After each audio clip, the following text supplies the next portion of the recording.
My name is Jaswinder. They call me Jazz for short, and I belong to a Sikh family.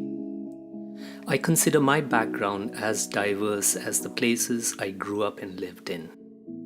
My father was born in Rangoon in Burma because my great-grandfather went to work in the oil fields in Burma in the 19th century. My mother was born in Malaya, Malaysia, because my maternal grandfather went there to help build roads. And yes, I still do have a lot of family there.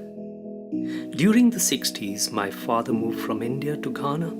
He worked as an engineer in the Ghana government, and that's where I grew up and spent my formative years. So well, yes, as you can see, I'm really from all over the British Empire. Talk about diversity, I grew up with a liking for different and diverse foods, with my mother making Malaysian curries. Oh, and I had a love for jollof rice and fufu with African curries which my Ghanaian school friends offered me. My parents were devout Sikhs. However, they put me into a church school in Accra called Ridge Church School. My years in the school were to leave a stamp on my life which remains till today for two reasons. My parents encouraged me to take part in school assemblies where each day we had a lesson from the Bible and we sang hymns in the school chapel. What I learned as a child made me love Jesus. I became a Christian at heart but remained a Sikh on the outside. It reminds me that there are people around in this world who long for Jesus.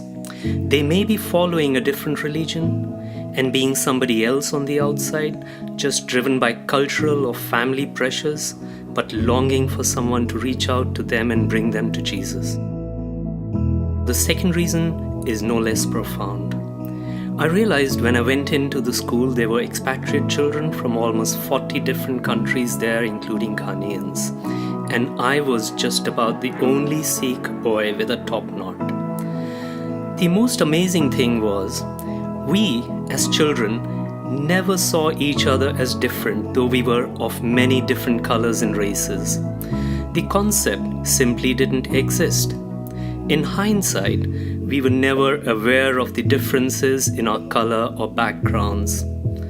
It reinforces and reaffirms in me till today that we only see differences because of stereotypes that have been artificially created. Years later, it has helped me understand why Jesus said in Matthew 8 verse 3, "Truly I say to you, unless you turn and become like children, you will never enter the kingdom of heaven." In Crown today, I see a similar diversity and love between all of us, and gives me hope that we can come back to what God really wants us to be like children without prejudice and having the wisdom to accept people in their uniqueness.